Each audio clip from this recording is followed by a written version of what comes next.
Lydie, alors votre fille Julie est avec Daesh depuis 2014. Oui, elle est partie en novembre 2014.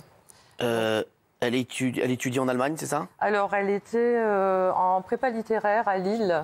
Elle faisait Cannes-Hippocagne. Elle a eu l'opportunité de faire un double cursus pour aller faire des études en Allemagne. D'accord. Donc, on est en 2011. En 2011, elle a eu, de par sa formation littéraire philosophique, un intérêt pour la religion musulmane. Malheureusement, elle est tombée sur des personnes qui l'ont orientée vers une idéologie radicale djihadiste. Et j'avais bien remarqué à cette époque-là un changement dans son comportement. C'était quoi ce changement? Comment vous avez remarqué? Remarqué au niveau de la tenue vestimentaire. Elle partait à l'internat. Elle était en internat, elle partait le dimanche soir. Le dimanche soir, elle rentrait le samedi midi.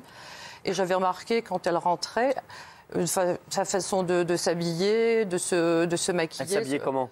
Elle s'habillait beaucoup plus couverte. C'était une fille moderne. Et là, elle a été beaucoup plus couverte. Elle ne se maquillait plus. Elle ne s'épilait plus aussi. Et donc, elle nous a appris sa conversion. Bon, c'était pas trop grave. Moi, je suis catholique, mon mari est protestant. On a essayé d'argumenter, de voir un petit peu pourquoi elle a voulu changer de confession musulmane. Ça a été des discussions avec son père, avec moi-même. Et puis un jour, quand elle a appris son départ en Allemagne, elle n'a plus parlé de religion. Elle a essayé comment dire, de faire en sorte qu'on ne se méfie pas, parce qu'elle savait qu'elle partait. Et 4 mois après son arrivée en Allemagne, on apprenait qu'elle avait quitté l'université, qu'elle se retrouvait mariée cultuellement avec un Allemand converti qui n'était pas musulman. Et j'ai retrouvé ma fille complètement changée. Ma fille était habillée en niqab, de la tête aux pieds, avec des gants. Je ne voyais vous avez prévenu avant ou vous êtes... Ah non, pas du tout. Vous avez été la voir en Allemagne? On est allé la voir en Allemagne. On a d'abord appris par sa colocataire qu'elle partait, qu'elle quittait sa colocation pour vivre avec un Allemand. Donc quand j'ai retrouvé ma fille, j'ai retrouvé une personne qui n'était plus ma fille. C'était ma fille physiquement, mais avec des idées, des prêts-à-penser, qui ne ressemblaient pas à son éducation. Tout le processus que vous décrivez, c'est quelqu'un qui la guide. Par exemple, de dissimuler à un moment, c'est la taqiyya, c'est tout à fait théorisé. Oui, bien sûr. Donc il y a quelqu'un qui la guide étape par étape. Justement, je reviens de justement qui l'a guidée étape par étape. Moi, je voudrais bien le savoir maintenant. Et il n'y a qu'une seule personne qui pourra le faire, c'est ma fille. Si elle rentre et qu'elle... Je ne veux pas la soustraire à la justice. Moi, je veux connaître la vérité. Elle est où, là, votre fille? Je ne sais pas où elle est maintenant. Elle est peut-être décédée, je ne sais pas. Ça fait 3 mois que je n'ai plus de ses nouvelles, ni de mes petits-fils. Je sais, je rejoins ce que vous disiez. Effectivement, il y a des recruteurs qui, dans la région lilloise, ont orienté ma fille vers un islam qui n'était pas, qui était une idéologie djihadiste, qui n'était pas l'islam. Vers l'islamisme, non pas vers l'islam. C'est l'islam pour eux, c'était simplement une pseudo-spiritualité pour entraîner ces jeunes à partir. Et on est en 2011, nous ne nous sommes pas méfiés.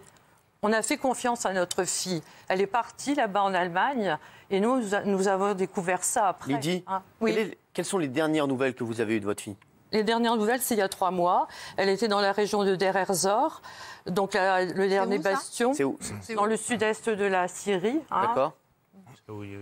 Elle voulait rentrer, elle me disait « je veux partir, je veux quitter cet endroit-là, je regrette d'être partie ». Elle regrettait? Tout à fait. Ah oui. Et depuis, vous n'avez plus de nouvelles?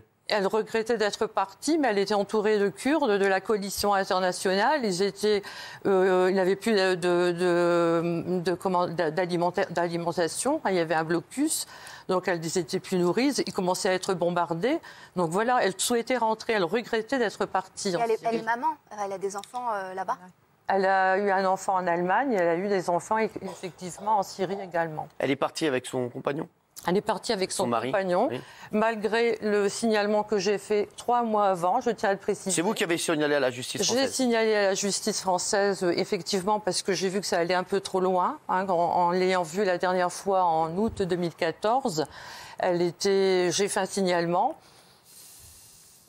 les autorités françaises se sont rapprochées des autorités allemandes et on a confirmé que le compagnon de ma fille, qu'elle avait épousé, était surveillé depuis 2 ans par les autorités allemandes et qu'il était dans une mouvance salafiste radicale. Et nous, on ne le savait pas. On y allait régulièrement, personne ne nous a avertis.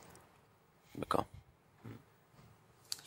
Aujourd'hui, vous avez envie de retrouver votre fille, bien entendu. Bien sûr, j'ai envie de retrouver ma fille. Je garde l'espoir qu'elle puisse être parmi les 130 djihadistes qui vont rentrer et que mes petits-enfants vont se trouver parmi ces...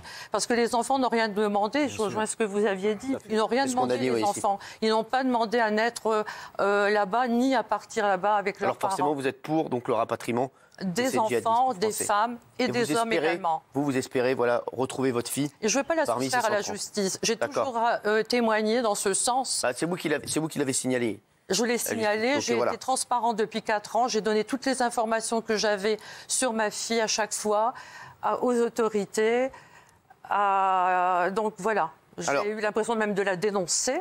Mais bon, je pensais qu'à la dénonçant, ça la ferait pour son bien. Pour son bien, effectivement. Et elle est partie quand même, malgré ce signalement. Alors, Lydie, merci pour votre témoignage.